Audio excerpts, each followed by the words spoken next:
Episode, we're featuring two stories from author Michael Marks. Michael is a consistently outstanding writer whose work is both raw and visceral, while also being deeply emotional and impactful. It's always a pleasure to bring his writing to life. In our first tale, we meet a man who shares what it was like growing up with an emotionally volatile mother.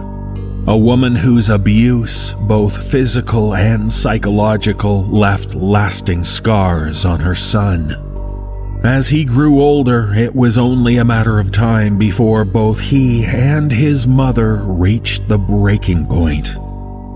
Bringing the tale to life are narrators Mike Delgadio, Jessica McAvoy, and Alexis Bristow, as we learn what this man means when he speaks about my mother's roses.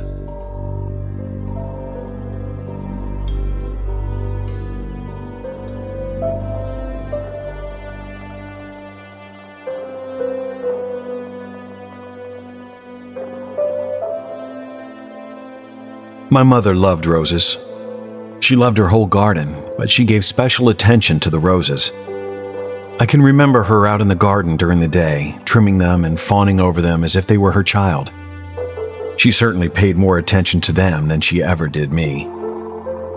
At the age of 6 or so, I asked if I could have a daddy. I had been tired of it being just me and her. I wanted a daddy like the kids in my kindergarten class. I will never forget her response. Cold-eyed and smiling like a porcelain doll. She simply patted me on my head and said, "Don't worry for such things. Just mind your mother and you'll be fine." It was just me and her. Oftentimes I've heard that single mothers are very doting over their only child. This was not the case with me and her. The situation was that she did just enough to keep me alive, clothed, and fed. I, in turn, stayed out of her way as much as possible. I never bothered to question about my father again, despite my curiosity as to where he was, who he was. When I did something to upset her, the punishment was severe and swift. Beatings were regular and vicious in my house. My mother would use every tool at her disposal to cause me pain if I stepped out of line, so as a young child I did my best to avoid it. I can remember a time when I was 10. I went to pour a glass of milk for myself. The carton slipped from my fingers and I dropped it on the kitchen floor. It splashed up and all over the tiles of the floor. Dots of white milk running down the cabinet doors, a remainder of it soaked into the lower part of my pants. It had gotten everywhere. My mother walked in before I even had time to react, let alone clean the mess. Her normally vacant eyes filled with anger in a flash. She grabbed me by the back of my neck with a vice-like strength and forced me to my knees. "Look what you've done!" She screamed into my ear, her shrill tone cutting into my brain and making my heart beat with a horrible speed. "I'm sorry, Mother," I tried to reply, my voice weak and trembling. "It was an accident." "You were an accident!" Harsh words from a harsh woman, and me, a boy barely old enough to understand what they meant. I cried as I felt her push my head closer and closer to the floor. I attempted to fight against her at first, but quickly gave up as I felt her knee come into my ribs and force the air out of my lungs. "Look at it!" She was hissing now like one of the snakes in her garden. A child should never picture his mother as the devil, but I most certainly did. "Look at this filthy mess, you disgusting little pig." My face pressed against the cold tile of the floor. My mouth and nose pushed into the puddle of milk. She shamed me like a dog who had shit on the floor. Sadly, by that point, it was something I was used to. I felt her hand release my neck as she stood up. "You stay like that while I get a mop, you little monster." She left the room. I remembered thinking that I should have run in that moment, gotten out of there.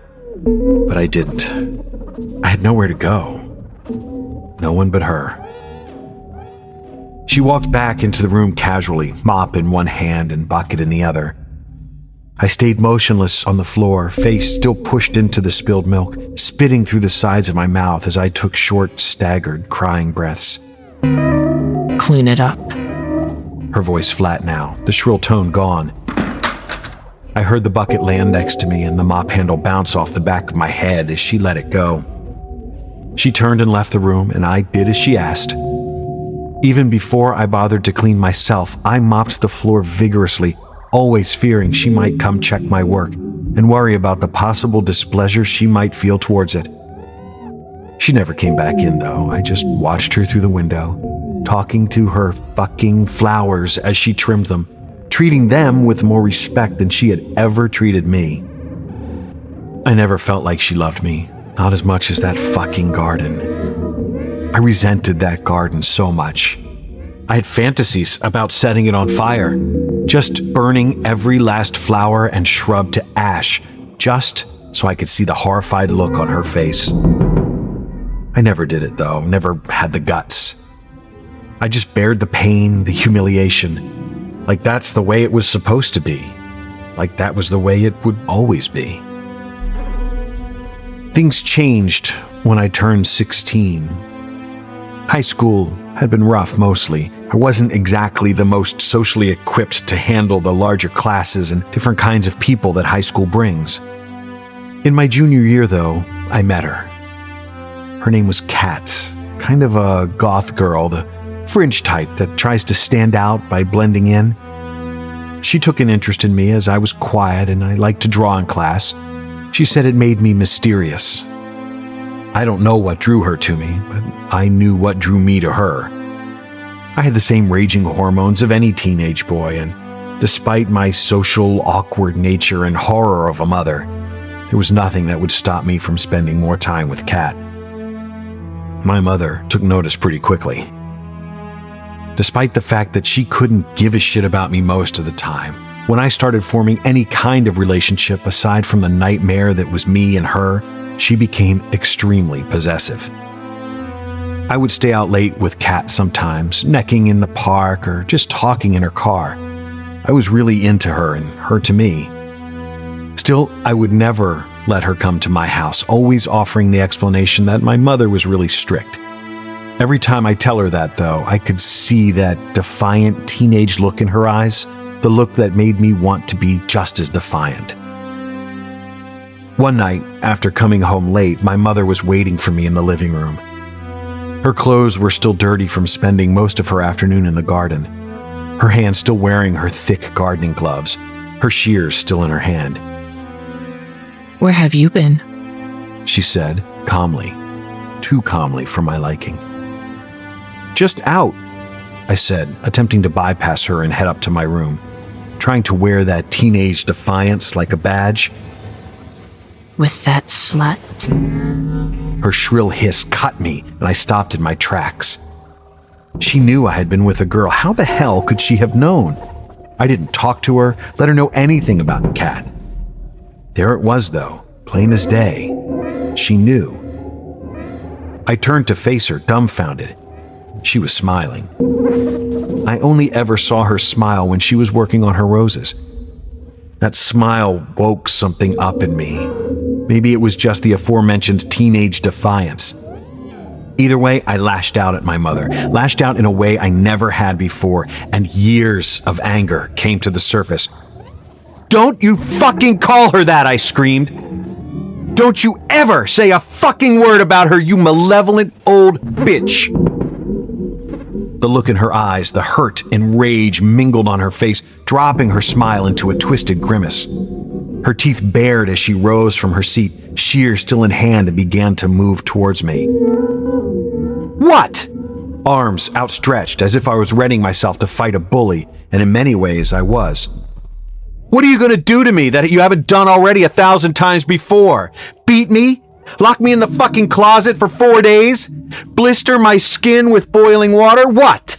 What could you possibly fucking do to me that I'm not already used to?" The smile came over her face. I hated that smile. It was evil. With the speed of a snake catching a mouse, my mother's hand shot forth and grabbed me by the hair and wrenched my head back. The shears moved towards my throat, their points stopping right at my jugular. I attempted to struggle but felt the hand in my hair tighten and the shears press against my flesh, begging to break the skin. I could just kill you, you little monster. Again, the reptilian feel of her voice hit my ears, making my skin crawl and my heart beat fast. How dare you speak to your mother like that? The one that bore you, fed you, and clothed you. The shears pushed harder against my skin, making a small hole. I felt a trickle run down my neck.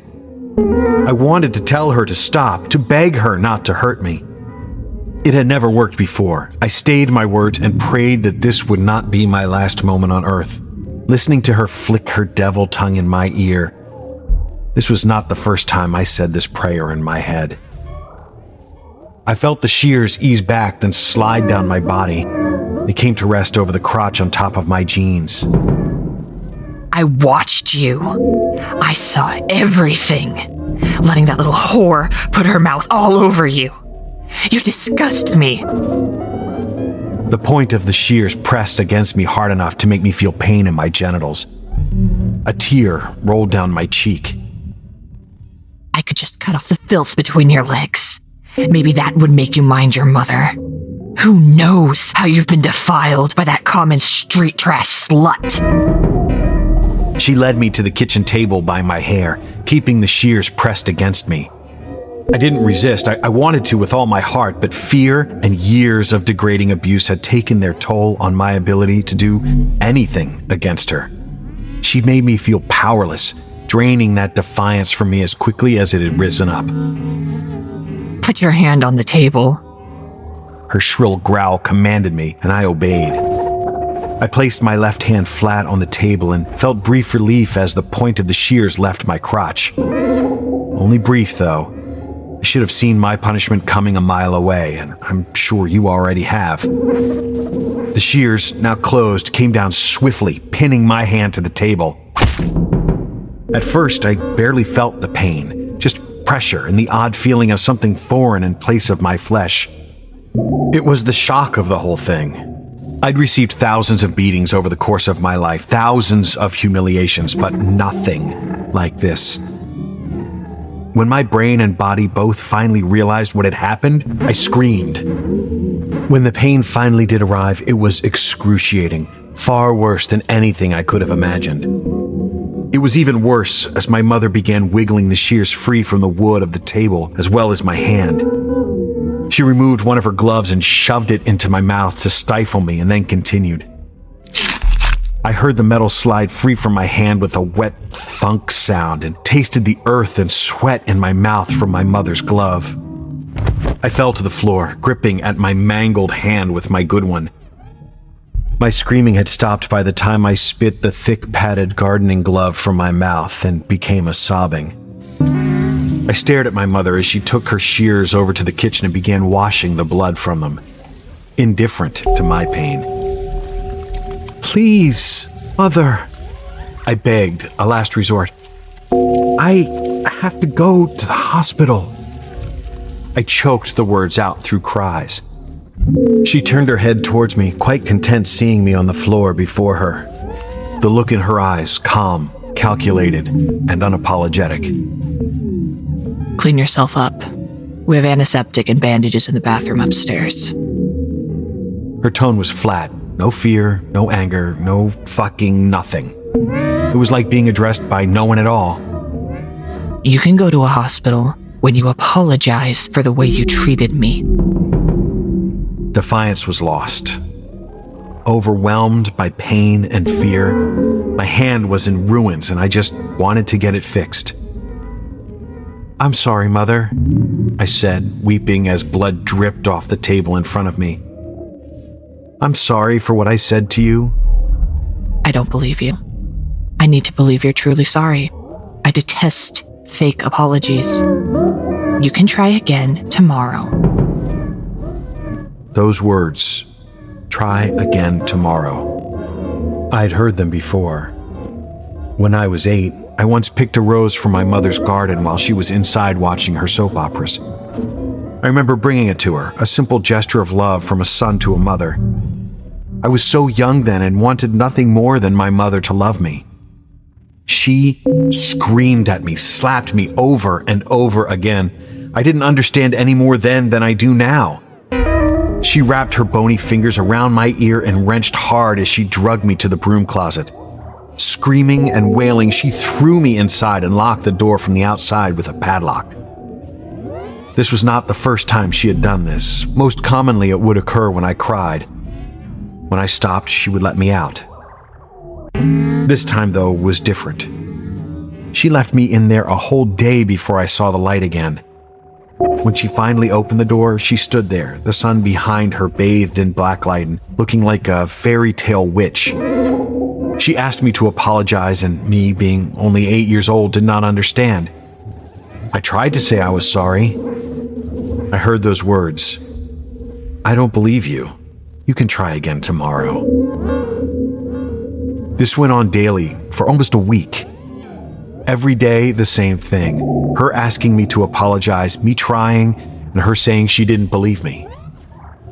She brought me water on the third day and some old bread from the top of the fridge, but still didn't let me out. 6 whole days in that fucking closet, confused and crying. I'm sure she called the school to tell them I had the flu and would be out for a while, covering her bases. I was half dead by the time she let me out. I can't remember if she accepted my apology finally or just realized that if her child died, she'd need to explain it. In either case, I'd always been terrified of hearing those words again. Here they were, though. This time as I lay on the floor, bleeding profusely. I watched her walk over to the phone that hung from the wall. She took it off the receiver and stuck it in her purse, then walked over to me. "Clean yourself up and go to your room," she said, nudging me with her foot as if I was a drunk in her way on the sidewalk. I managed to get to my feet and drag myself up the stairs into the bathroom. I poured antiseptic all over the wound on my hand, feeling the intense burn and nearly biting my tongue as pain shot all the way through my arm. I wrapped the wound in bandages and made my way to the room. I knew I needed to get out of there, but I was weak. I'd lost so much blood and I was in terrible pain. I lay down in my bed and blacked out. The next morning, I woke to my mother standing above me, a rose from her rose bushes in her hand and a friendly smile on her face. "Are you ready to apologize?" I felt sick and hot. My hand was on fire and my body ached everywhere. I had recently learned about infection in biology class and the information clicked with me instantly. I needed a doctor, and soon. "I'm sorry," I meekly pronounced. A frown drooped down my mother's face and she placed the rose on my nightstand. "I don't believe you. Try again tomorrow," she said as she turned from me and walked from the room. I listened to the padlock click on the outside of my door, and I cried. This lasted for 2 more days, my fever getting steadily worse. I watched as red streaks crawled up my arm and intense pain racked my body. I could do nothing but lay in my bed, soaking my sheets with sweat and begging God to kill me. My mother came into my room both mornings, bearing a glass of water and a single rose clipped from her rose bushes. Each time she was smiling, and each time I heard those words again. "Are you ready to apologize?" I would answer always the same, desperate and pleading for help, begging for forgiveness. I think I even was genuinely sorry. "I don't believe you. Try again tomorrow." The same reply as she left the water and the rose on my nightstand. Those roses, those fucking roses sitting there, like her proud children, beautiful and perfect. I stared at them through teary eyes, my body quaking from chills. I fixated on them through fever dreams all through the second day, seeing them fall from the sky and burn my skin as they brushed past me. My blood felt on fire in my veins and I prayed for death. I prayed for the end to all of this horrible madness. On the night of the second day, I heard a commotion downstairs. At first, I thought I was trapped in some nightmare listening to my mother scream, but then I heard who she was screaming at. It was Kat's voice. I raised myself up and tried to call out to her. In my weakened state, I could barely manage a whisper. I listened and picked out the sentences. He's sick, you little harlot. You probably made him that way with your diseased little body. Let me see him now, you old bitch. Kat screamed back, never one to back down from an authority figure. Slut. Cunt. Whore. Screams of frustration as the door slammed and I dropped my head back to my pillow. My mother had driven her away, like she did everything else that could have been good for me. I tried my best to stand, but nearly fell out of bed. The strain on my body brought only a nausea as I vomited up bile and water. I heard my mother stomping back up the stairs, mumbling to herself. She stopped in front of my door and I expected to hear the lock click and see her come rushing in to rain fists and slaps down upon my weakened frame. Instead, I heard only her raspy breathing beyond the thin wood of the door. Then she spoke. It was the most she had ever sounded like a snake. She's gone, you little bastard. Grating, evil tones found their way to my ears. She's gone. And if she comes back, I'll kill that little slut. A pause, then stomping away, and the sound of her door slamming as the scratch of her Perry Como record started up. I lay there, listening to the music. The calm tones, the pure antithesis of the panic, fear, and hatred that filled me. I was going to die, and I knew it. I drifted away again into another horror that I can no longer remember. I woke to what I thought was an angel, a bright face in the darkness. I thought it was over. I had finally died, and this was heaven, a reward for all the pain I'd suffered. Instead, I heard Kat's voice. Jesus Christ! There was shock in her voice as she placed her arms around my withering body and lifted me into the sitting position. What the fuck did that old psycho mom of yours do to you? I strained myself to raise my bandaged hand, now soaked through with blood. My whole arm was streaked with red veins, and even in the moonlight, Kat realized what had happened to me. I tried to speak, but found myself unable. Fuck. We need to get you out of here, like, now. I got in through your window, but there's no way you're making that climb.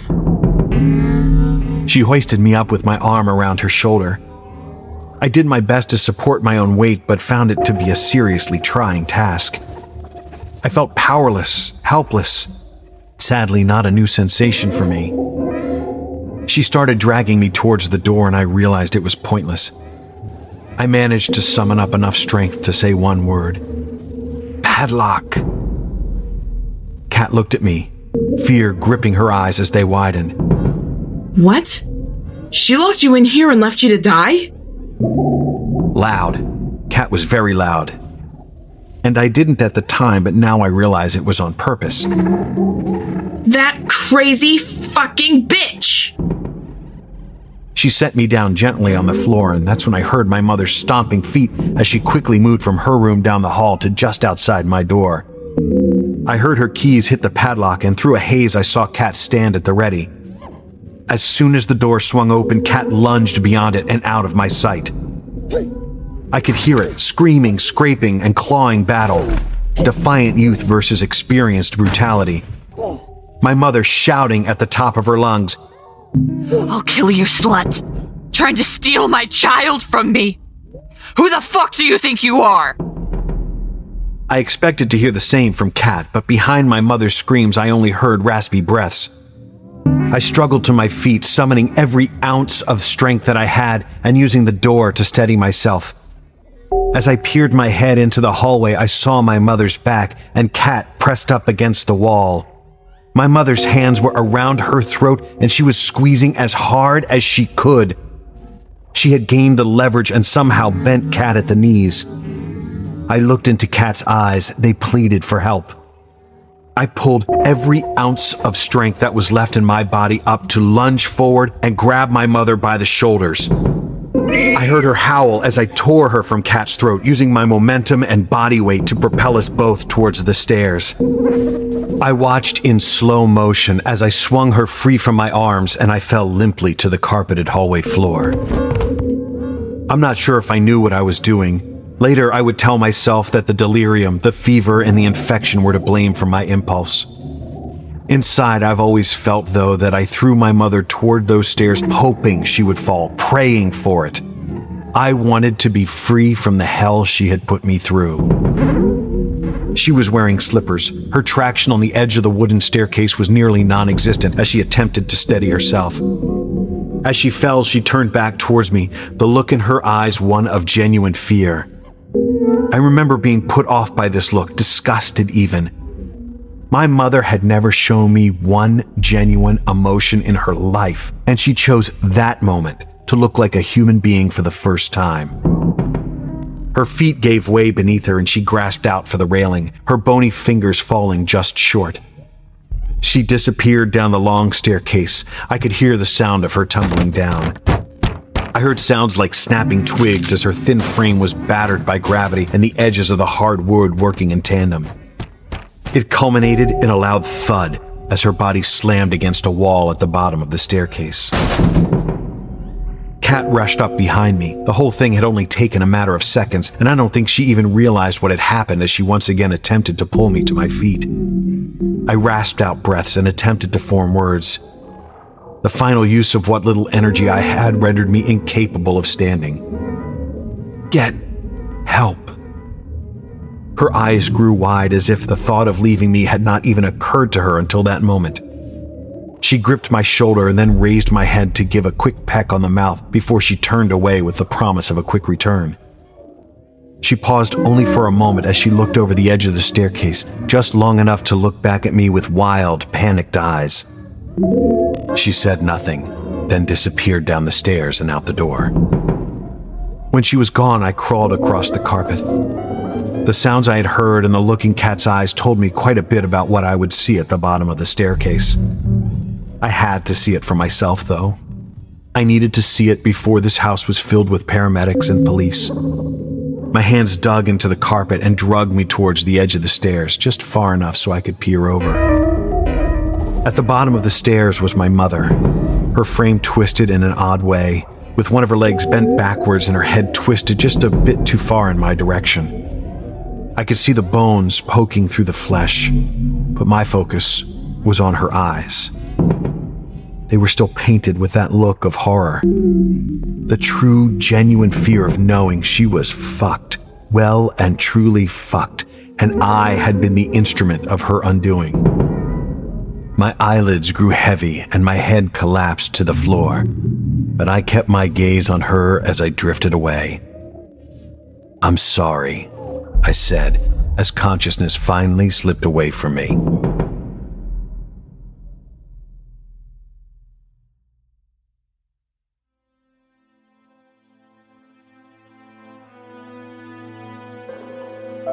Kat got the help I needed as she promised. I spent weeks in the hospital being treated for my spreading infection. The doctor said that I was lucky it didn't kill me. They told me things could have been much worse. I, of course, knew they were right. My mother's death was ruled an accident. Kat explained the situation as best she could to the police. I did as well when I finally woke up and felt like talking. There was little questioning involved, though, considering my condition and the proof available to show what my mother had done to me. I think the only reason they ruled it an accident is because a self-defense case takes more paperwork. Kat and I stayed together into our 20s. We actually parted on good terms. Just two people that may have been bonded by the insanity we experienced, and eventually we outgrew each other. We talk on occasion, but mostly we keep our distance. I'm married now. I have 2 children, and not a day goes by that I don't cherish them. I've worked hard to give them the childhood I never had, and married a woman who I knew would be a wonderful mother. I was right. I have a rose bush in my backyard. I tend to it, I ensure that the roses are always lovely despite the fact that sometimes the sight of them makes me sick. Every year I cut one fresh from the bush and take it to my mother's grave on the anniversary of the day I set myself free from her. I stand there, rose in hand, staring down at her, the way she used to stare down at me. It feels petty and it feels right at the same time. I look at her name on the headstone with disdain and spite. "Are you ready to apologize?" I ask her. Every time I wait afterwards, I wait for some sign of an apology, and oftentimes in my head I can hear her snake-like voice softened and begging for forgiveness. I place the rose against her headstone and walk away from her with the same words every time. "I don't believe you. You can try again next year."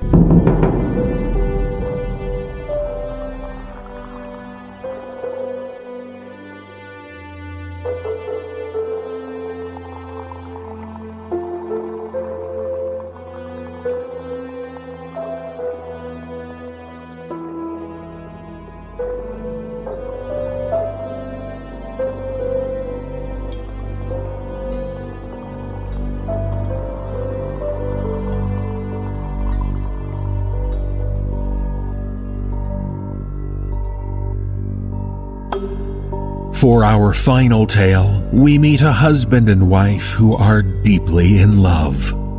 Their life seems to be ideal until a startling discovery forces the wife to recall a traumatic event from her past, one she thought was over and done with, but has returned to haunt both her and her husband. Joining me for this tale are narrators Nicole Doolin and Mike Delgadio, as we find out what happened to the lovers.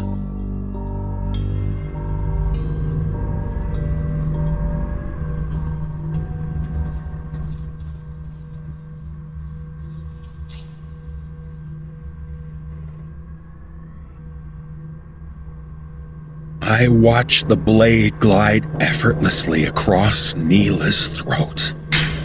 An action performed by a steady and experienced hand. This was not the first throat this man had cut, and as he took slow steps towards me, I realized it would not be the last. On his head was a top hat, and long sideburns framed the sides of his face, which wore a wicked grin. He looked like some Cockney villain from a late 19th century London. Jack the Ripper was the first thing that came to mind. Someone that had been removed from time and placed here in front of me. He slowly moved towards me, crossing one foot in front of the other, as if he were balancing on a thin beam rather than strolling across a concrete floor. Behind him, sitting beneath a single light bulb, was Neela, the blood pouring from her throat wound, and the sounds of choking and sputtering being muffled from beneath the tape that crossed her mouth. Finally, her head drooped, her chin landing on her chest, her eyes frozen open in terror, though they were no longer in my view. In many ways, I could still see them. I always will. Neela was the love of my life. I still miss her every day, and will always miss her.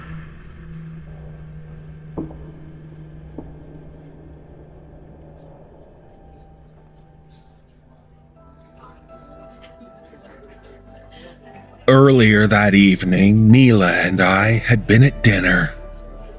It was our date night, and after nearly 10 years of marriage, we still loved each other. I stared across the table at her, her low-cut dress showing off the heave of her breasts, and her thin, soft necklace. A silver cross rested atop her cleavage. Even in the dim light of the restaurant, it caught a shine. She took a sip of her wine, and then her eyes caught mine. What are you looking at? She asked with a little laugh. Did I spill something on myself? She started looking down at herself in attempt to find an errant drop of pasta sauce or drop of wine. No, you didn't spill anything on yourself, I said, reaching across the table and grabbing her by the hand. She ran her thumbs over my fingers as I did so and smiled at me.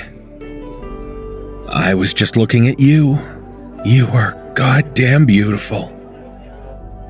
I watched a flush of red go across her cheeks as her eyes lit up. She always loved when I called her beautiful, and I meant it every time I did. I think she knew that. The look she would get in her eyes was one of love. Even now? I mean, I'm getting old, Carter. She said, brushing her hair away from her face with the hand that wasn't holding mine. We were the same age and hardly old. We were only 38. But I knew Neela was getting insecure about reaching the big 4-0. She still looked as lovely as she did before I married her, though. Perhaps even more so. Her large green eyes fixed to mine, looking for reassurance, and she pursed her soft lips together. I stood and leaned across the table. She leaned forward towards me. I kissed her softly. I could feel her smile against my lips. I could smell her perfumed skin, and in that moment, I just wanted dinner to be over. I wanted to get my wife home. I wanted to show her just how beautiful I thought she still was.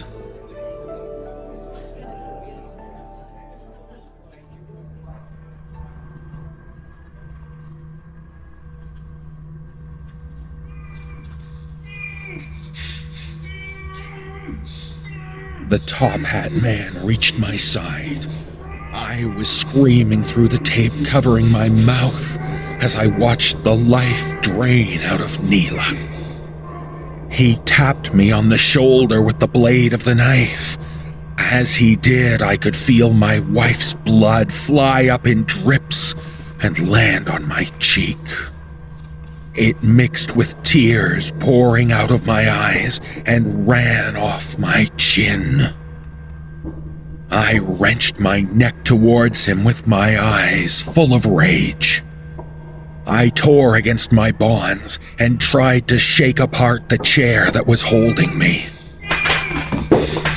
I emptied the air out of my lungs with fruitless shouts stuck in my throat, my lips sealed shut by the duct tape wrapped around my mouth. The top hat man took a single black gloved finger and pressed it to the front of the tape, as if he were attempting to shush me. He didn't speak, only smiled that devilish grin before stepping away from me and back over towards Neela. I struggled hard against my bonds as he reached her.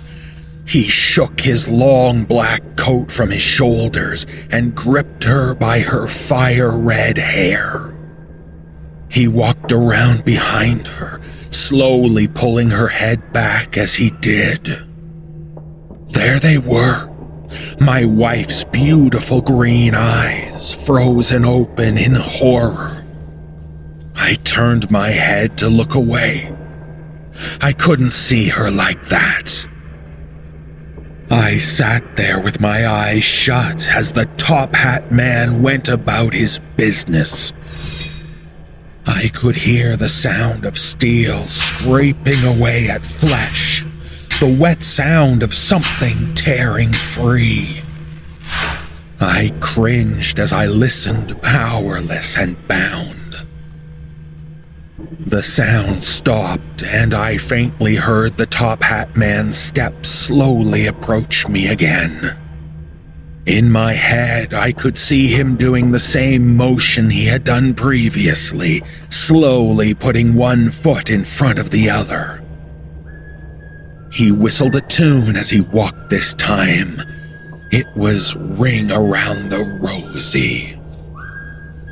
I felt something wet land in my lap, opened my tearing eyes, a horrible curiosity overtaking me. I screamed through my tape as I saw my wife's beautiful red hair in my lap. He had scalped her, and I could feel her blood soaking through my pants.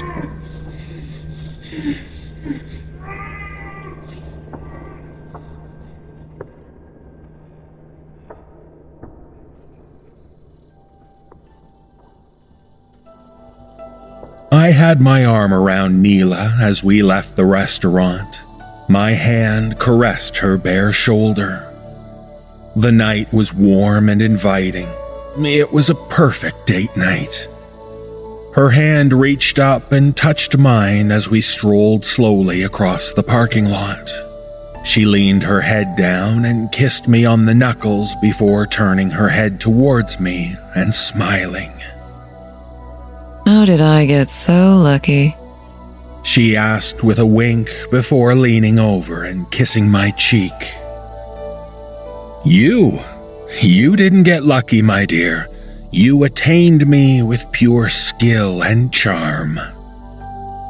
A chuckle rose from her. She stifled it and put on her false serious face. As I like to call it, her serious business face. She stopped walking and grabbed me by my shoulders, turning me to face her. I could see the corners of her mouth trying to curl into a smile as she attempted to hold her lips in a straight line. The only charmer here, Carter Ellison, is you. Again, her mouth curled upwards. I raised an eyebrow to her, waiting to see where she was going with this. I will not fall for your obvious flattery. Your attempts to get into my pants will only succeed if you answer the next question honestly. I promise nothing, I said with an upturned face, faking distaste for her line of questioning. There we stood in that low-lit parking lot, playing games like two 16-year-olds. In truth, my wife made me feel like a teenager a lot. She had that effect on me. Are you ready? She asked, her serious business face now in full effect. 'Cause I'm serious, Carter. If you fuck this up, you get none tonight. Okay. Hit me with your best shot. She gripped me by my shoulders tightly. Her eyes went as blank and cold as I'd ever seen them go. Her mouth no longer fought against a smile. My heart honestly skipped a beat, expecting something truly serious to be coming my way. The look in her shimmering green eyes sent a chill down my spine. How? She started, her voice dead in tone. How much? Now I was honestly scared. I felt my heart beating faster. What was she getting at here? How much wood could a woodchuck chuck if a woodchuck could chuck wood? By the time she reached the end of the sentence, she had fallen into total laughter, and I couldn't help but follow her. My wife's jokes were stupid, and I loved them. You are such a dork. Neela was nearly doubled over, her silver cross dangling free from her chest for the first time that evening. Her hand was still placed firmly on my shoulder. No. She said, pausing to try and catch her breath. I'm serious. You have to answer. She stood up straight and looked me in the eye again. You have to, or you aren't getting any. Really? I rolled my eyes, but purposefully. She knew I was playing along with her every step of the way. Fine. I paused and placed my hand to my chin as if I was deep in thought about the question. I watched her side-eyed as she giggled. So, do you have an answer for me, Mr. Smart Guy? Her laughter had slowed to the occasional stifled snort and chuckle. I raised a finger as if a light bulb had gone off in my head. My eureka moment about the woodchucking capabilities of woodchucks. 13, I said with a stone face. Neela's eyes widened and she gave me a raised eyebrow as if returning my earlier gesture to me. 13 what? Pounds? Tons? Fucking ounces? Come on, what kind of answer is 13? The only answer you're gonna get, I said, smiling and pulling her towards me. She pouted. It looked genuine, but it was fake. I kissed her stuck-out lower lip. All right, then. She said, turning her head from me. You aren't getting into my pants then, buddy. I reached up to touch her face and turned her to look at me again. You are wearing a dress, though, I pointed out as I planted a soft kiss on her lips. She kissed me back and ran her hands through my hair. I know. She kissed me through our laughter, and we started making our way towards the car.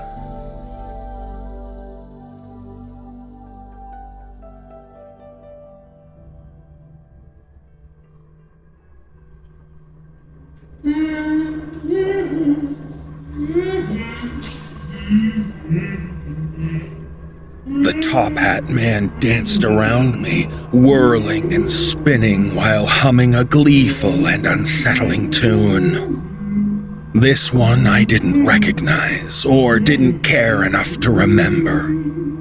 All I could do was cry and wheeze as he stopped in front of me mid-spin and crouched down to look me in the face.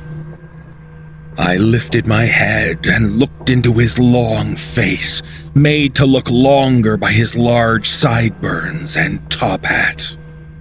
His eyes held pure excitement and joy, like a child's on Christmas morning.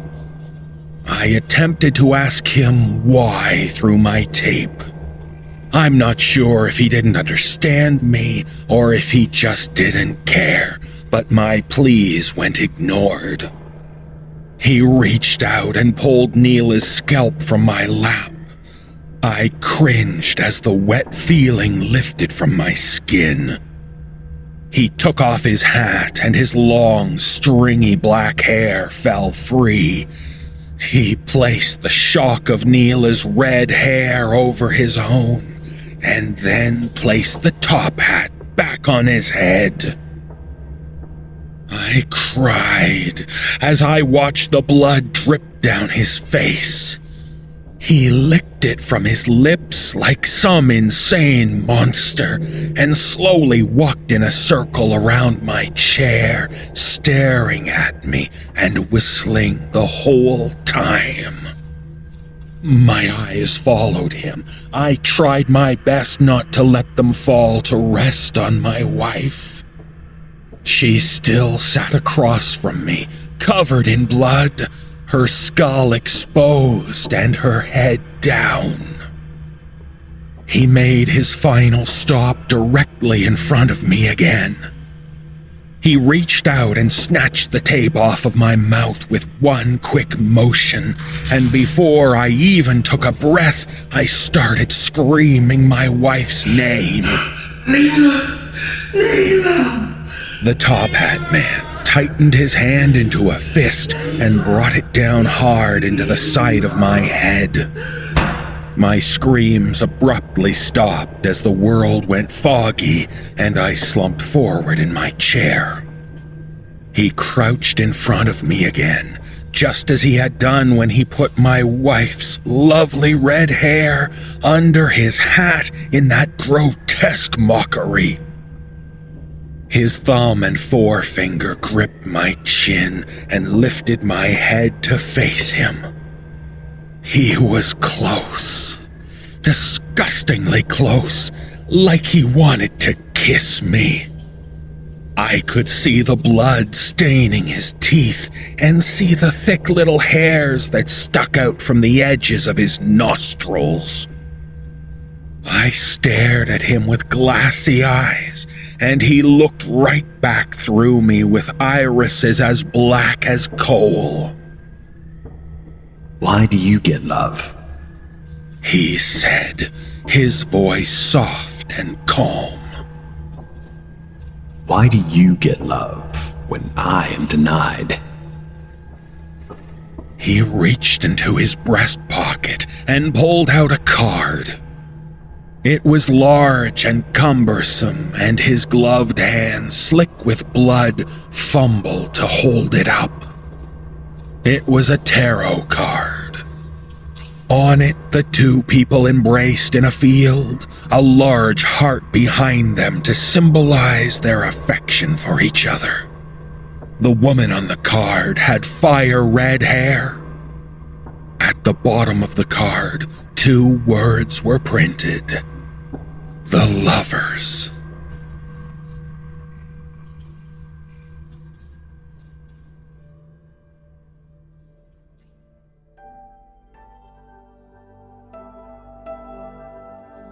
Neela was still chuckling as we reached the car. I escorted her over to the passenger side and opened the door for her. She always appreciated little romantic gestures like that. As she slid her legs inside and I shut the door behind her, I noticed something stuck under the wipers on the passenger's side. I plucked it free and headed over to the driver's side. It was an envelope, and printed in blocky black letters on the front was Neela the Red. "You got yourself a secret admirer?" I asked as I dropped down into my seat and held the envelope out to her. She looked at me puzzled for a second and then took the envelope from my hand and stared at the front. The color instantly drained from her face. She was already a woman of light complexion, so she basically turned white as a ghost. Where did you get this? From under the windshield wiper. What's wrong? I was confused and hoping this was just another one of her fun little jokes. Carter, you need to get rid of this right now. Just throw it out the fucking window. Neela's eyes were filled with dread. She thrust the envelope back in my direction, practically crushing it into my hand. What the hell is going on, Neela? I could no longer hold out hope she was just joking with me. Her hand was shaking as I took the envelope back from her, and she looked like she was about to cry. I can't explain it right now. Just would you please throw that fucking thing away? She was sobbing now. Please, Carter. Her big green eyes filled with tears. I was scared and confused and started to tear open the envelope. Curiosity was getting the better of me. I intended to throw it away. I don't understand, baby. What the hell is this? I said as I ripped into the envelope. She screamed and reached across the seat to try and tear it from my hands, but I had already torn it open and emptied the contents into my other hand. She lay across the center console crying and saying over and over again, Please, just throw it away. I looked down at what was in my hand. It was a large, cumbersome tarot card. On it were a man and a woman in an embrace. A heart was behind them. The woman had fire-red hair. Beneath them was printed, "The Lovers."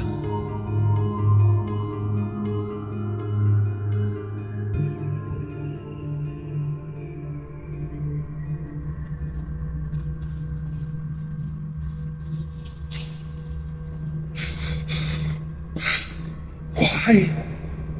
I asked. It was hard to speak. Why did you do that to her? You're a fucking monster! The top hat man licked the back of the card and slammed it hard into my forehead, making it stick before he stood back up and removed my wife's hair from the top of his head. I heard it land on the floor with a disgusting splatter sound that made my stomach turn. She told me I would find love. She should have given me the love I couldn't find. You fucking bastard! I was spitting and pulling hard against my bonds. He stood still in front of me, laughing at my attempts to gain my freedom. I wanted him dead. I wanted to cut that fucking smile from his face. This lanky lunatic, the madman out of time. I ground my teeth together and pulled at the tape and the rope that bound me with all my might, but only barely wiggled it loose. Not nearly enough to slip free and attack like I wanted. I felt helpless, angry, frustrated, and scared to death. All this was wrapped in the unbearable anguish that gripped my heart. I watched the top hat man twirl his knife around in his hand, and he walked back over to Neela. I tore against my bonds once again, hoping against hope that this time I could get free. Leave her alone, you son of a bitch! Equal parts screaming and crying. Every muscle in my body ached, and I felt like I was going to tear my shoulders out of the sockets. She owes me. The top hat man's voice was still that calm blue ocean of resolve. The man resigned to his decision, no matter how disgusting and terrible it may have been. She owes me her heart. I watched as he sunk the blade into Neela's chest and began to carve away at her flesh.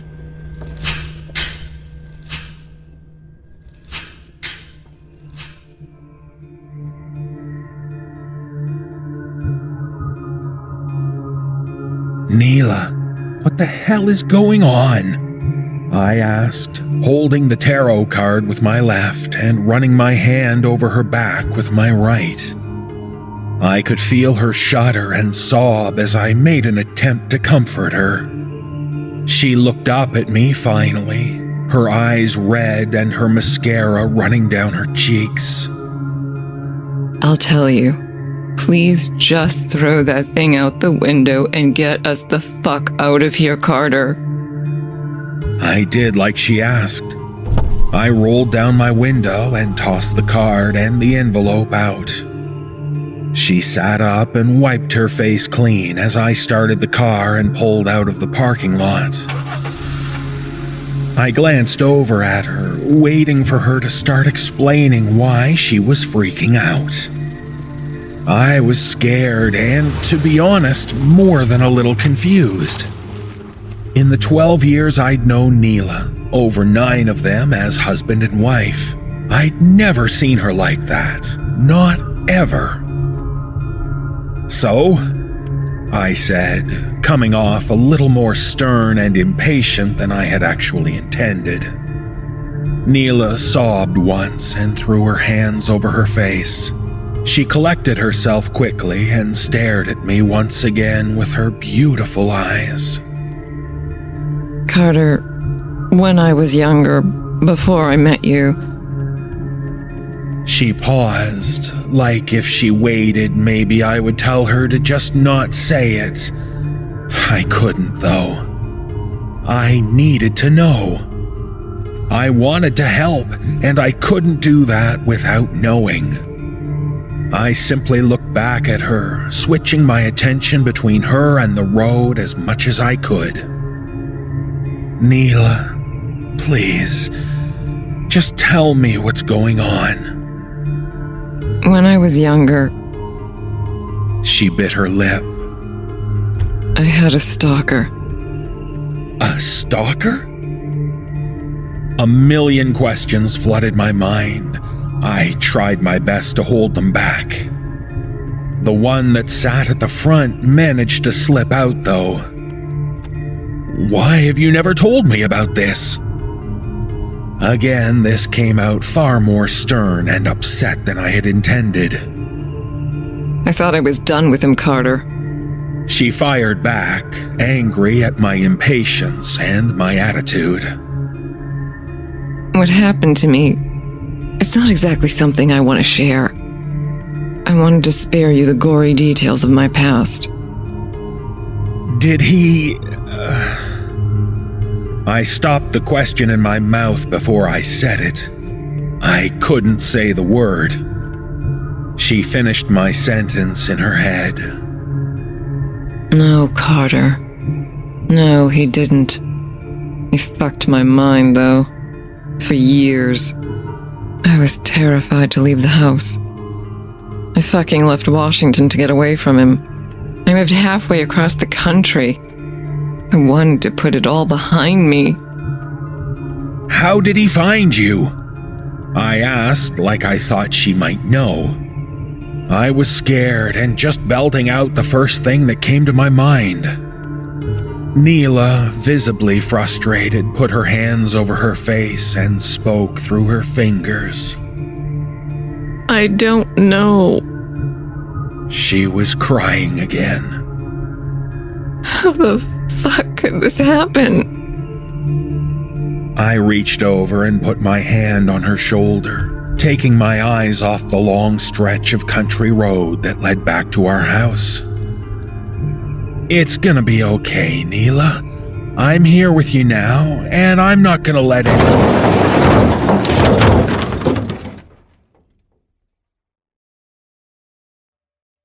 I remember feeling the impact jar me from my seat.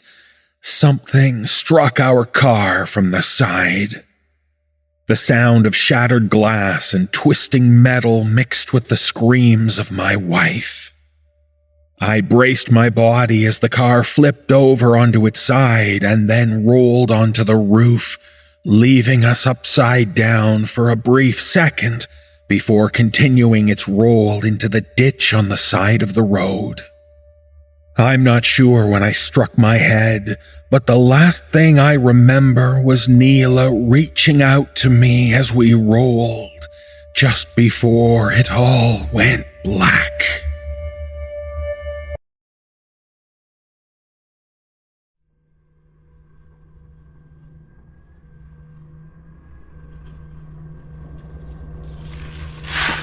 I couldn't watch as the top hat man did his work, but the sounds... Oh dear God, the sounds will haunt me for the rest of my life. The splattering of blood on the concrete, the crunch of breaking bone, and the wet tearing sound as he finished. I didn't cry, just hung my head and closed my eyes. Worked calmly at my restraints in the hopes I could free myself. I followed the top hat man in one example he set forth. Despite the horror, I tried to force myself to become a calm blue ocean of resolve. What I needed to do would not be clean or pretty, but I had no choice. His voice rang in my ears once again. A squee of pleasure as he climbed off of Neela's body and held his prize up in triumph. I opened my eyes once again, knowing exactly what I'd see before I did.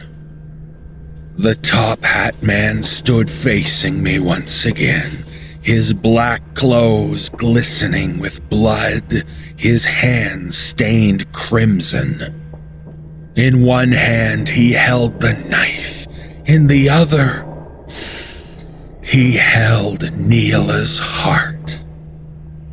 He raised the object of his mad quest above his head and smiled from ear to ear. Do you see? He asked me, lowering his gaze to mine. Do you see what she gave me? Gave you?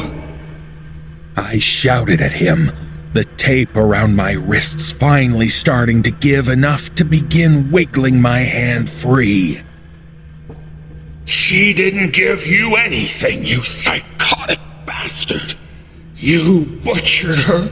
You butchered my fucking wife, and I'm going to kill you. He lowered his hand, and his smile drooped into a frown. His long face made it look almost cartoony in expression. He took the heart and pressed it against his chest like some heirloom of the past. He then raised it to his lips and kissed it. She loved me, he said in a voice that truly believed each word. She loved me and gave me her heart. You're insane. I felt the tape slide just a little over my hand. I tried to keep the movement of my arm subtle, just in case he was more present in the moment than he seemed. The cards told truths, he said, finally becoming visibly agitated at what I was saying.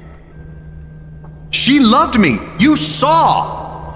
He walked over to me, dropping the knife into the sheath on his belt and pulling the tarot card from where it had been stuck on my head. He flipped it back around and shoved it in my face. Look! Look at what? The tape was nearly halfway down my thumb. It's a fucking tarot card, you nutcase! The old lady! She gave me the reading. My red Neela was on the card. She's mine, always mine. My true love. The cards told truths! The cards told truths! The cards told truths! I was keeping him distracted. It was when I said that she didn't give him anything that he became truly agitated. I held back the misery that was welling in me, and I replaced it with anger and rage. It allowed me to fire forth the most natural laugh I could. I felt like I was slipping into madness with this man. I laughed in absolute hysterics as I looked past the droopy-faced man in a top hat to my butchered wife behind him. I couldn't tell if I was laughing or crying anymore.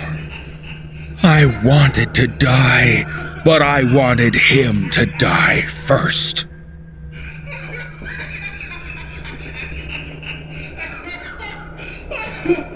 This is about a fucking tarot card reading.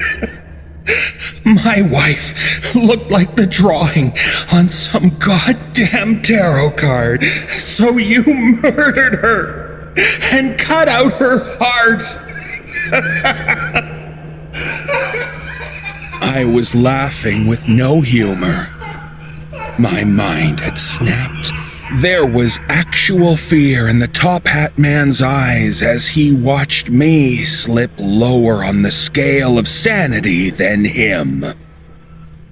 My insides felt cold. Look at her. He said, pointing one gloved finger at the red-haired woman on the card and streaked blood across its face. My red Neela! We are the lovers! Who are you? Who the fuck are you?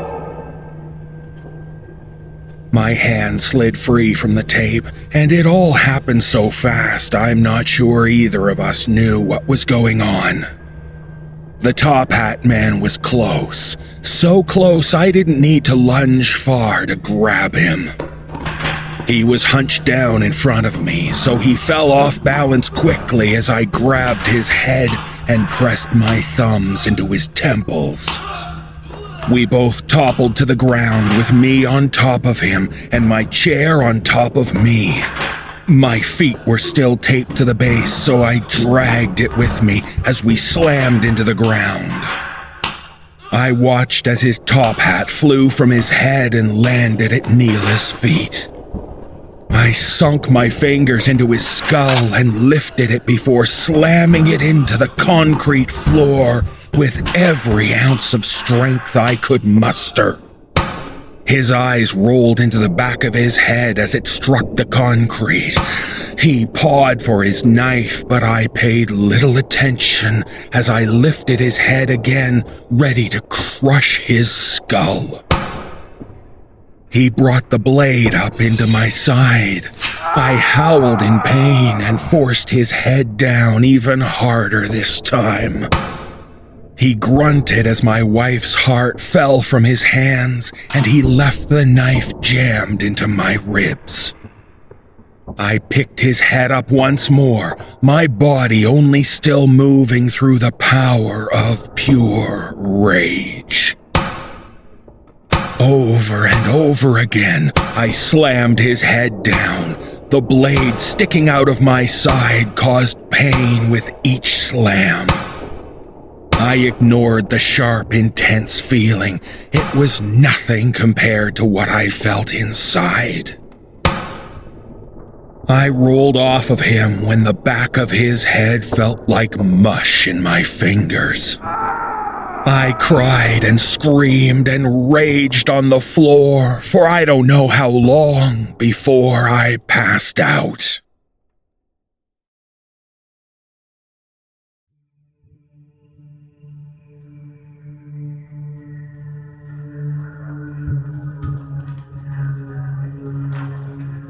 I woke up to the EMTs working on me. Apparently, we were in some warehouse in the industrial district of the city. By chance, some urban explorers happened upon me before I bled out there on the floor. There are times, far too many times, that I wish they never had. I miss Neela every day. As they worked on me, I asked them if he was dead. I told them to tell me he was dead. Through a haze of blood loss and sadness, I needed to know he was rotting in hell. What I heard from them, though, were the worst words I could possibly hear. Sorry, sir. You're the only one we found here. He lived. The son of a bitch lived through me beating his fucking head into the concrete over and over again. Not only did the top hat man not die, but he took her. He took my fucking wife. The EMTs had to sedate me. I wouldn't stop thrashing around and screaming. In that moment, I wanted nothing more than to die. I barely spoke for months afterwards. I was not exactly helpful to the police. The thought of that monster had consumed my life ever since. I've been tracking him, looking for him. It's taken years, 6 fucking years of searching. I found him though, and tonight I'm going to end this story. I even bought 2 tarot cards special just for him. Death. That one's his. I'm gonna put it in his fucking pocket before I blow his brains out all over the fucking floor. Judgment. That one's for me. I'm going to put it in my pocket after I shove it in his long, greasy face. And when it's all over, it'll be my last statement to the world besides this story.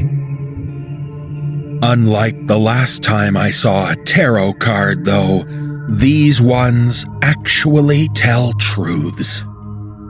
He is fucking dead, and I'm his last judgment on this earth.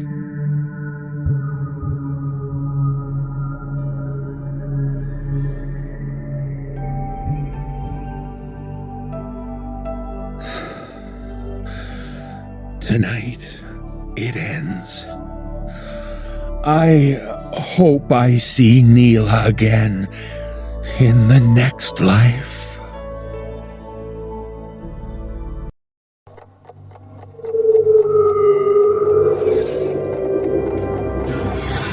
For the dark hours when you dare not close your eyes. No sleep. It's the No Sleep Podcast. No sleep. Featuring stories from Reddit.com's No Sleep Forum. No sleep.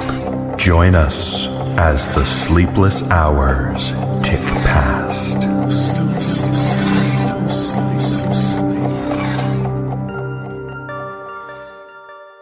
1 year and 25 episodes later, we celebrate our first anniversary. I'd like to do something a little different for this anniversary episode. Rather than dwell on the past year in the life of the No Sleep podcast, I thought I'd make our listeners aware of the other horror storytelling podcasts that are available on the internet. After all, it's a small fraternity of us out there.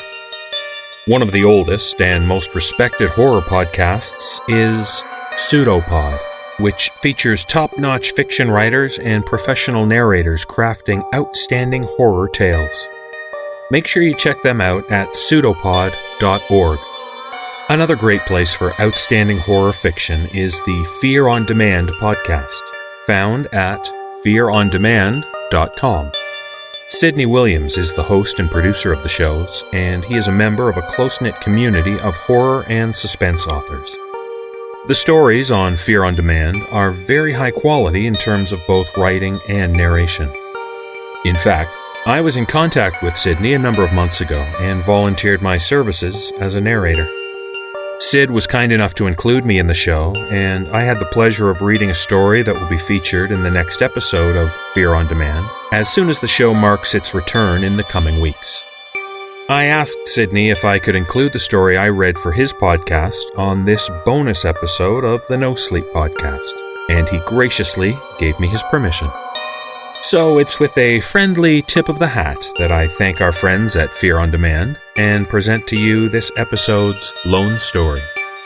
The story I will read for you is written by a pair of authors, M.F. Korn and David Matthew. This collaborative team have individually had over 800 published pieces of fiction and nonfiction, and 15 novels, with many of those novels making some of the year's best lists. They have also sold a collaborative novel entitled Creature Feature to Brownstone Press. Now, as I blow out the lone candle on our birthday cake and wish for another successful year of No Sleep podcasts, join me, won't you, for a decidedly non-vegan meal, as we try to determine what exactly is the secret ingredient.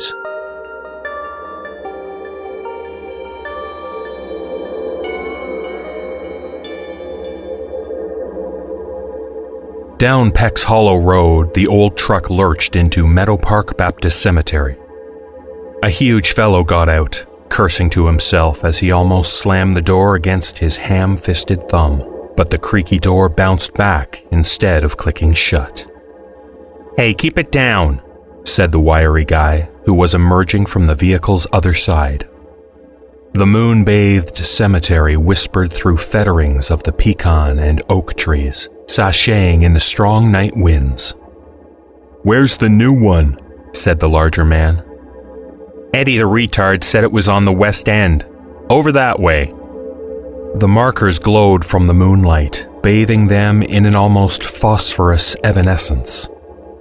The big misfit and the little guy walked from the van to the west-flanking wrought iron fence, stomping over carefully placed flowers and cerements by the plots they trod upon to get to the business of digging up a Mrs. Ellie Wascombe, just laid to rest 2 days ago.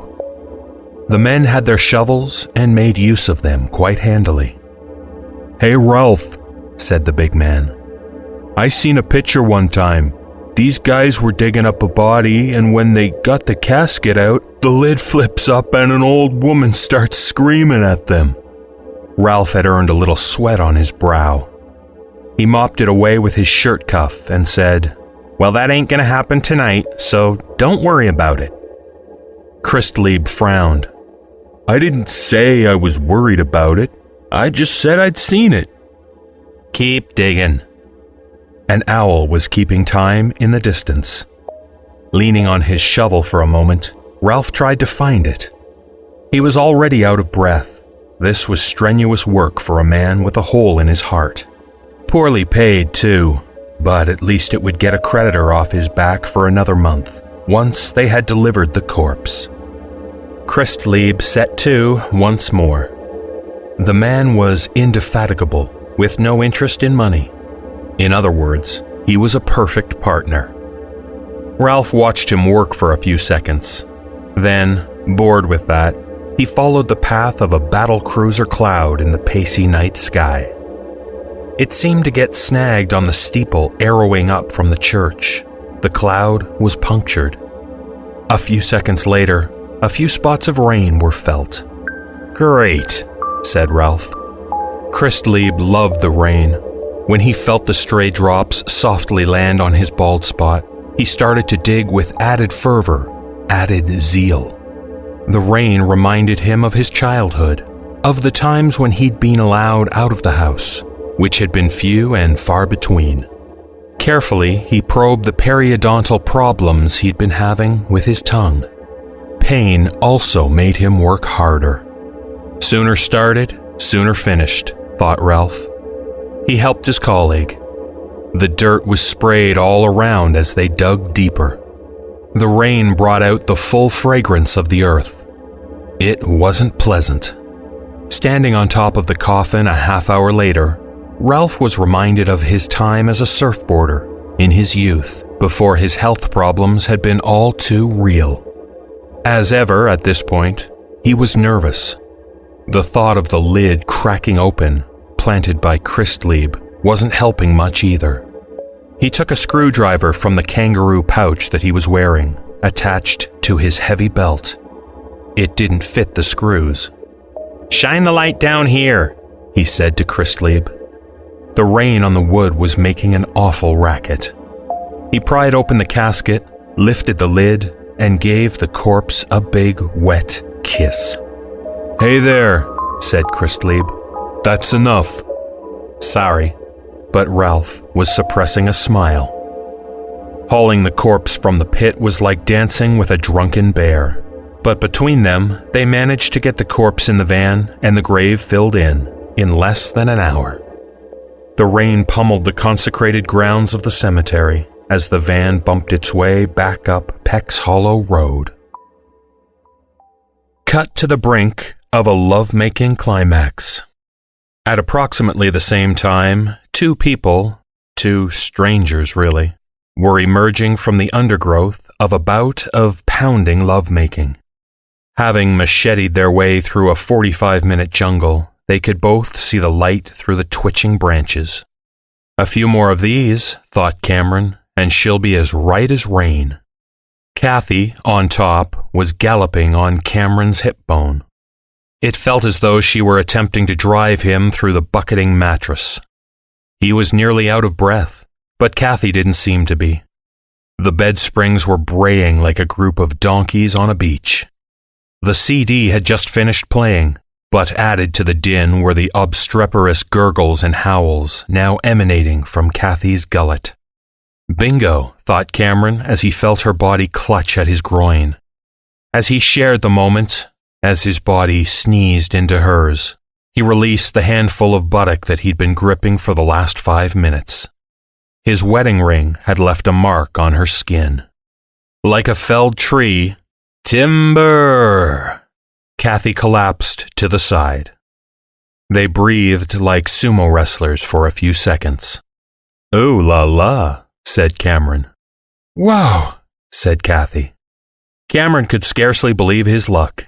Traveling as he did from state to state, it was frequent that he would end up for the evening in a juke joint such as the one in which he'd met this woman. The bottom of the barrel. But it was far from frequent that he would end up accompanying someone to her home. At first, he'd regarded her keenness as suspicious. It was just as well that Cameron had already had a good few bottles of suds, or he might have allowed the possibility that Kathy would end up, clothes off with the lights down low, to be a Kenny or a Keith, more room. It was possible that he wouldn't have gone through with it, but you couldn't look a gift horse in the mouth now, could you? Just to be on the safe side, he'd pose the question that often saved a lot of time. "So, what's your baggage?" "None. He's left me for a woman who bakes muffins for a living." "Yours?" Kathy had asked. "Wife and kids, 200 miles away." "My place." Revenge hump, thought Cameron as he peeled his skin off the moistened sheets. No problem whatever did he have with his new friend's motives. He was simply grateful for the chance to show how good he was. "Do you want a cigarette?" asked Kathy. "I don't smoke. Could I get a drink, though?" "Sure. Get me one while you're at it, would you?" Naked and flat-footed, Cameron moved slowly through the darkened, unfamiliar apartment. He closed the kitchen door and torched the light. His skin, in its glare, appeared wan. He opened the fridge. More light, like an optician's penlight probe, spreading open his iris in the same way that he'd... No, don't think about more sex. Not yet. Cameron poured juice into 2 tall beakers. Sipping at one, he thought, "That's a guy's fridge if I'd ever seen one." The picture formed in his head quite naturally. The boorish way that Kathy's absconding spouse had ruled the roost. Cameron was hungry. He reached in to remove one of the many paper-wrapped packages on the top shelf. The bag said, "Beef Encounter." Cute. He opened it up and inside was a pie, the smell of which reached directly for his taste buds. Food was Cameron's life, food and writing. Interstate highways claimed a good deal of his time, but when he arrived at his destination, it was his job to inspect preparation conditions and to compile an inventory of meat products on offer, to write about service and handling styles, baking styles. The 5-year project was to end with a PhD thesis on the triumvirate correlation between hygiene, customer expectation, and end product receptibility. While compiling his notes, Cameron worked for DOMASPEC, the Department of Meat and Savory Products Examination Committee. It was a thankless task, but the money was good and he was able to earn himself a good suntan. Plus, he enjoyed the traveling. His teeth clenched into the pie. Immediately, it was a similar experience to being on that bungee jump over the rapids. The flavor made his endorphins glow. Did he start to sweat? Even after being left in the refrigerator, the pie was immaculate. The pastry was soft but full of body. The meat tender, rich, ripe. God damn it, he thought. This is one of the best savory products I've ever tasted. Solomon? Came Kathy's voice. He had told her his first name. That had been a mistake. You okay in there? You got lost? Be with you in a second, Kath, said Cameron. Kathy, he was corrected. God damn it, Cameron repeated, but not as a result of the rebuke. He took an armful of beef encounter bags from the fridge and laid them on the kitchenette table. Quite a spread. Ropes of sausages, more pies, Scotch eggs, chump chops, hunks of beef, and leaves of ham and pink meats. He heard footsteps. Perhaps sensing that something was wrong and indicating that any chance of further passion had passed, Kathy had donned a school marmish robe to explore her own abode. When she entered, Cameron had his incisors into a fresh, spicy sausage. Guiltily, he looked up. A tabletop smothered with meat and paper, juices running down Cameron's chin. You might have asked, said Kathy. That stuff costs a fortune. Sorry, Cameron replied, but where do I find this place? The van drove up Dellings Boulevard into the city limits, made a left on Summit Street, and turned into the rear entrance of Gall's Mini Mall, a strip mall of small businesses that, as of late, had revived the town's business life. The businesses had aerated the municipal lungs of the once upscale burg known to attract antique shoppers and tourists alike. Whistling the Laurel and Hardy theme tune, Ralph got his keys off his belt and unlocked the big service entrance, a broad, paint-blistered door. The odor of rotted food items wafted from the dumpster, and several tomcats made that almost hidden service drive their home. After the blistered door creaked open, Ralph and Christlieb lugged the corpse, wrapped in a wet bed sheet, inside, out of the downpour. The sheet was clinging to the body. Small business entrepreneur Frederick Lawrence hailed the brute's arrival. He was snacking on an onion in one hand and a self-rolled cigarette in the other, both of which items he placed down carefully, like a waiter laying cutlery in a snooty restaurant. I spy with my little eye, he said. Something that starts with a T. He had a soft-spoken, shrill, sing-song voice. We got this one for you, Mr. L, said Ralph. The big guy just exhaled heartily and sneezed. Play my game, said Lawrence. That starts with a T, he reminded the workers. Trouble, said Christlieb. Lawrence turned to him with a pantomime sneer on his face. You can't see trouble, he said. Oh boy, thought Ralph. Here we go again. Takers? He ventured. Of what? Asked Lawrence. The body, man! Ralph snapped. And?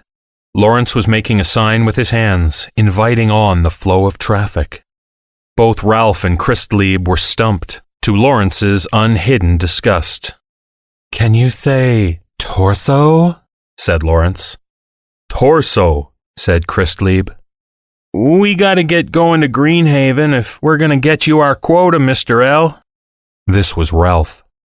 Right you are, boys, lisped the thin, gaunt man. We'll put her in the meat locker.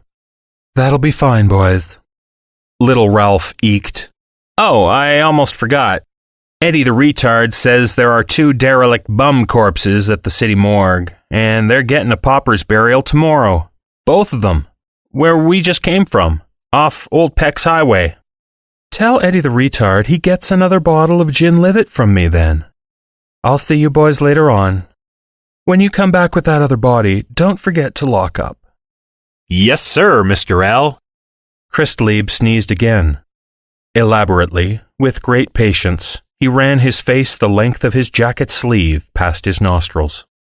The end of his nose was ruby red, and the deposit on his sleeve was the trail left behind after a snail's dying waltz. A chicken hawk named Stan sat atop a pole. The pole overlooked Summit Street. Stan had been a resident of that pole for the last 2 years and had been named after Stan Malloy, the manager of the Piggly Wiggly on Babel Drive. But it was not Stan's pet, it was Lawrence's. As he finished his journey to work, the 50-meter walk from the oblique forward slashes of the parking slots to beef and counter, Lawrence looked up and saluted his totem, his familiar. He and Stan, the chicken hawk, as opposed to the paper-pushing bully, had a good rapport. Lawrence didn't care if Stan mussed about in the bins after hours in search of goodies. In fact, the longer the relationship had lasted, the tidier Stan had become, thoughtfully tearing open only small beaks of bag skin. Stan squawked. Whether this was in acknowledgement of the salute or in disapproval of the gaggle of young kids playing scatty-cat with the traffic, no one would ever know. Lawrence opened up the shop and waited for his employees. Woe betide Beatrice if she was late again, new baby or no new baby. Rules are rules. And if Geraldo turned up drunk once more, he was going to face a disciplinary. Same reason. Lawrence turned on the fryers and the console-sized stove. The air was 10 degrees hotter in a matter of minutes. First customer of the day arrived shortly after, a slim young man wearing a jacket and a shirt that was screaming out for a tie. His smile was broad and seemed genuine. "I've come to talk sausages," he said. "My name is Solomon Cameron. I think you've got the best tasting sausage in town." "Well, thank you, sir. That's very kind of you to say." Frederick Lawrence took out a pack of Dunhills in a gold case. "You don't mind, sir, if I smoke? I'm dying to quit." "Oh no, go right ahead." "So, you were saying about my sausages?" "Sir, I've never tasted anything like it. I've had andouille sausage from Louisiana, kielbasa Polish, the finest Italian sausage, everything. Hot pork, boudin, mild beef." "Yes? But yours is different. I can't put my finger on it. I've strived to give it a unique flavor. Family secret, don't you know? My grandfather taught me how to render the meat just so, with savory spices during the smoking process, using hickory chips and mesquite." "I thought so. I'd like to distribute your meat product. You might want to go national." "Well, I do get a lot of antiquers and tourists, but Sure, but I'm talking national, possibly international. A good word from me can secure a certain amount of kudos, Mr. Lawrence, Frederick Lawrence." He did not invite the younger man to use his first name. Lawrence paused. "Would you like a cigarette, Mr. Cameron?" "No, thank you. I don't smoke." "Coffee?" Now that would be nice. Business was always better conducted in a caffeine fug. "Take a seat. I'll be out in a minute." Kathy showered and got ready for work. She considered calling in sick, which wasn't far from the truth, but there were some reports on her desk that needed finishing and filing. She took a morning after pill. In the car, she received her first call of the day. It was Idata. "Like you to head on over to the cemetery, down Peck's Hollow," he said. "What's up?" "A grave desecration." "Oh boy," said Kathy. "Witnesses?" "Old boy Jam saw lights in the night," said Desk Sergeant Idata. "He was hoping it was a UFO. No such luck. It looks like our robbers are back in business." Kathy hooked a left on Muppet Row. A truck blared its horn in rebuke. After pointing the driver to heaven with her middle finger, Kathy put the hammer down. 15 minutes later, she had arrived. Not that there was anything much to see. Bella Emberg, from The Rag, was already on site with her dictaphone and her notebook, with her Instamatic camera and her hennish enthusiasm. "Got a quote for me, officer?" she asked. They were Kathy and Bella when they went out together to the tavern or the bingo, but during working hours it was Officer and Miss Emberg. "No, not yet, Miss Emberg. I just arrived." "Who was she?" Kathy frowned. You can read the headstone as well as I can, Miss Emberg.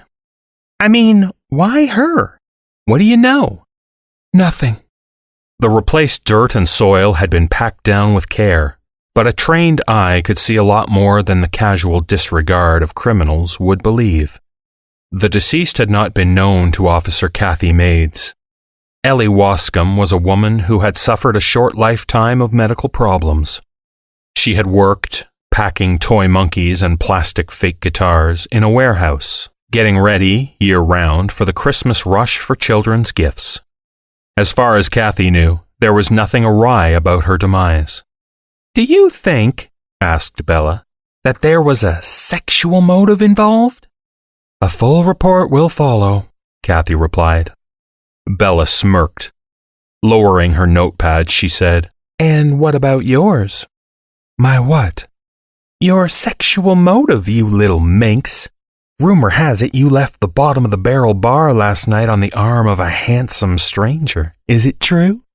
Kathy had learned not to display any panic she felt, but this, so sudden, so unexpected, was a stern test of the procedure. And who told you that? She not quite demanded. Oh, you know. They did. They did, huh? Well, they need to keep their damn mouths shut. Don't get snappy, Kathy. You know what this town is like. Fart in bed and 10 people are asking about your digestive problems in the morning. There's just not enough juice to go around. Which is why you're here, said Kathy. Which is why I'm here. Both Beatrice and Geraldo had turned up on time. The latter had even arrived with his hair tied back, which Lawrence always took as a good sign. On days that he could be bothered to groom himself, there was less chance of his getting drunk in his coffee breaks. Lawrence was still sitting with Cameron. I can't believe the number of tourists you get in here, the latter remarked. For the last hour, there had been a steady stream of people, all asking to sample some of the state-famous meats, pies, and sausages. A couple of samples had usually proved sufficient. The customer would then fill up with the delicacies, quite satisfied to have bought a piece of culinary history. They didn't even mind the top-dollar prices. But Cameron did. I can see only one problem, he said. The cost. I can assure you that I don't make a fortune on profits, said Lawrence. Even so, your products are considerably more expensive than in neighboring states. Lawrence shrugged. Neighboring states don't have my secret ingredient, he retorted. Which is what? A secret, Mr. Cameron. Cameron smiled. The door opened. In walked Kathy, on a traffic-flavored breeze and a squawk from Stan high above. Matching Cameron's smile, she said, I thought I might find you in here. Hi, Fred. Hi, Kathy. Coffee? Sure. Lawrence tipped a nod to Beatrice. Everybody at Beef Encounter knew how Kathy liked her brew. Oil-rich, unsweetened. Muggy, scalding in a great big cup. Negotiations underway? Asked Kathy. Or can I interrupt? Lawrence appeared confused. You two know each other? He said. A little bit, Kathy answered, and Cameron nodded. Well, that put paid to Lawrence's ideas of shoving Cameron in the freezer. Damn. He'd long since wanted to know if live meat allowed to freeze to death would have a different flavor. Lawrence was called to the phone. Kathy sipped on her coffee as Cameron asked, Good morning? A weird one. More grave robbing. Seriously? Seriously. What about you? Is he biting? Cameron nodded his head. He's enthusiastic. Who wouldn't be? Kathy was happy for Cameron to talk numbers for a few minutes. She needed the rest from thinking about Ellie Wascombe. She had spent the morning chasing leads, interviewing work colleagues, and holding the woman's widower in her arms every time he broke down and cried. She had driven to the clinic, warned Dr. Perry to inform her if any body part donations came his way in the name of research. But she had a good idea that she'd been wasting her time. Cut to another love-making climax. It was the middle of the afternoon. An aroma of azaleas pinched through the drawn curtains as they bellied in the breeze. In truth, the scent was aggravating Cameron's hay fever, but he wasn't about to suggest an alternative location. Kathy had already received her jackpot and had moved her nose down on him, like a diviner seeking water underground. She eased him into the peaceful country. Briefly, she napped, with her chin laid down on what was dwindling beneath it.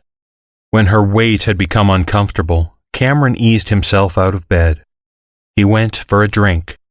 He took a Coke from the fridge and looked again at the wide variety of Beef Encounter paper bags. Although it was too early for dinner, he helped himself to a few bites of specialty sausage. He had to be back on the road tomorrow morning. What he'd do is ask her out for a final meal. Surprisingly, Kathy shook her head. I can't. I'm working. After your shift, I meant. It's not as simple as that, said Kathy, feeling pricklish at having to explain herself.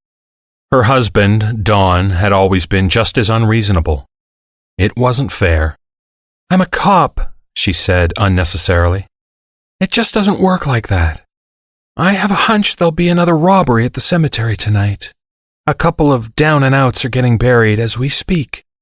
She reconsidered.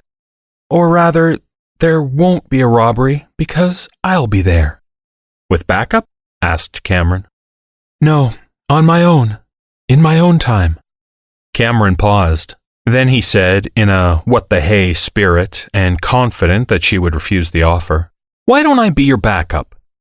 She laughed. You want to spend your last night in town in a graveyard? She asked. Why not? This was gallant. At least I can be with you. You're sweet. So, what do you say? Are you serious? Sure, it might be fun. It won't be fun, she frowned. Don't belittle my work, Solomon. I wouldn't do that to you. I wasn't. She waited for a retraction to the offer. Then she said, Okay. Grave robberies are more likely when the body is fresh. This is what Kathy was thinking as she showered. This was what she was thinking as she applied more body spray than she needed. Christlebe was driving. He was singing The Saints Go Marching In as the van bowled along. Humoring him, Ralph said nothing. Instead, he picked at his fingernails with a knife point. When the van started to follow the holes down Peck's Hollow Road, the cabin leapt, and Ralph gashed the mons of his thumb with the blade. God damn it, Christlebe! Can't you drive a little flatter? Christlebe frowned. He didn't know what he'd done wrong. Not even bothering to turn, he continued to stare out at the miserable rain, as if he could will it away. By the time they'd arrived, the blood was dripping steadily through the leather gardening glove that Ralph had donned to cauterize the flow. Plus, it hurt like hell.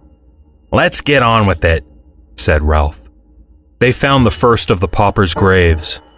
Sighing loudly, they set to. Christlebe was still singing When the Saints Go Marching In, and it was starting to get on Ralph's nerves.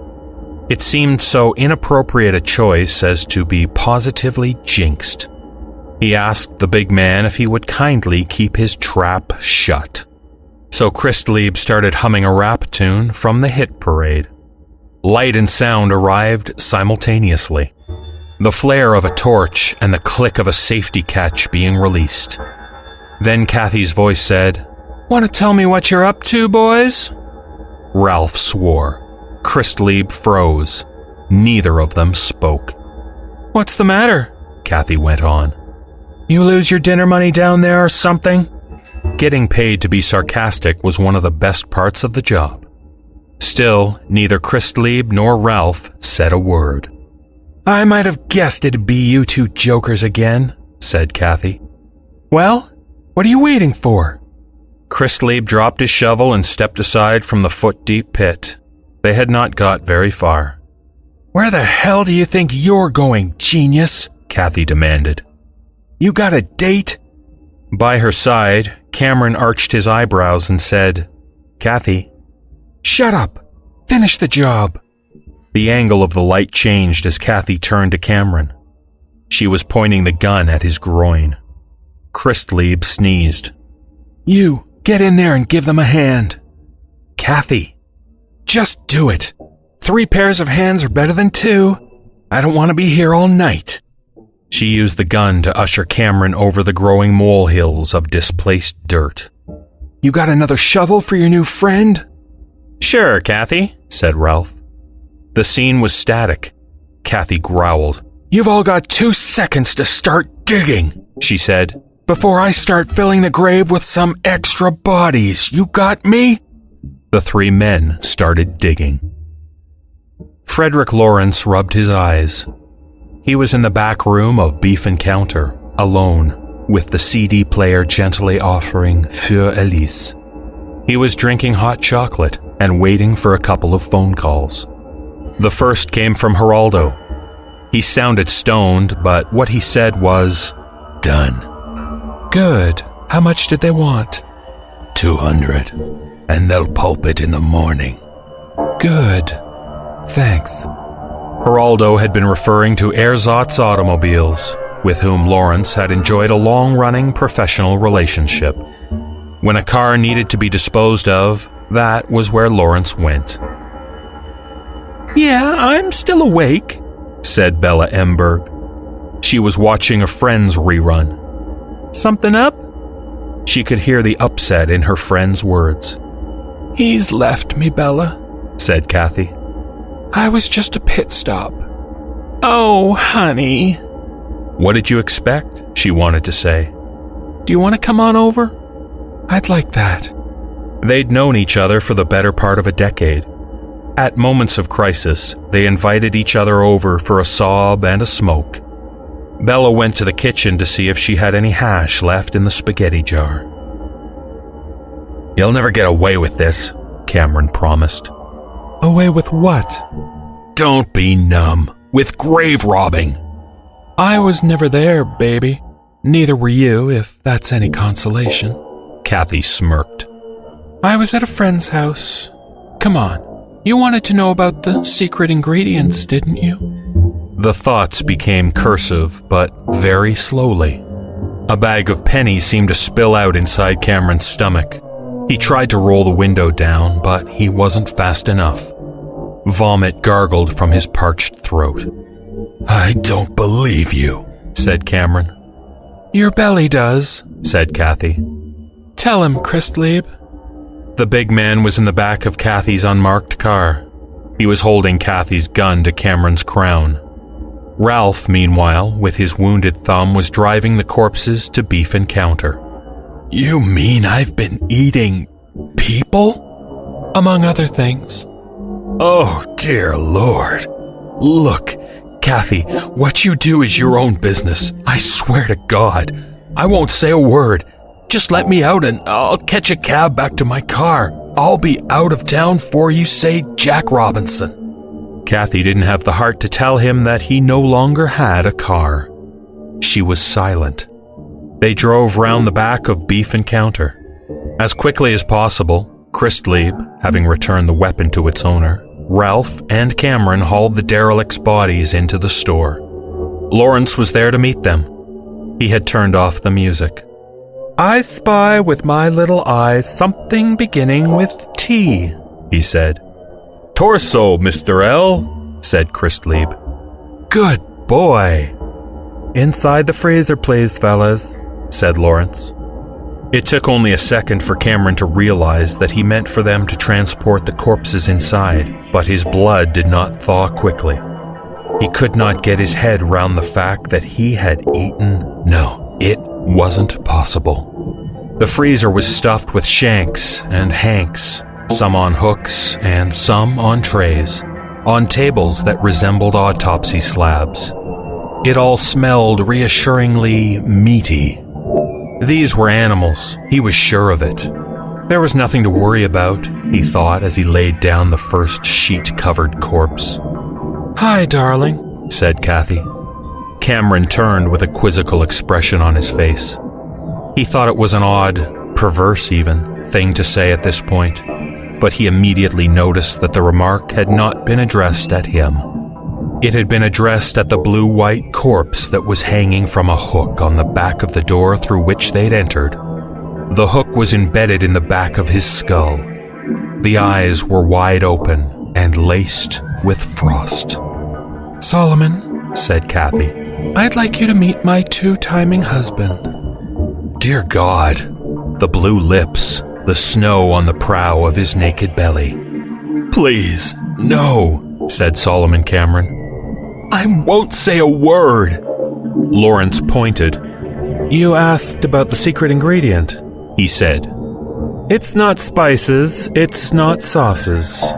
It's embalming fluid. But Kathy just happened to have an idea for a new recipe.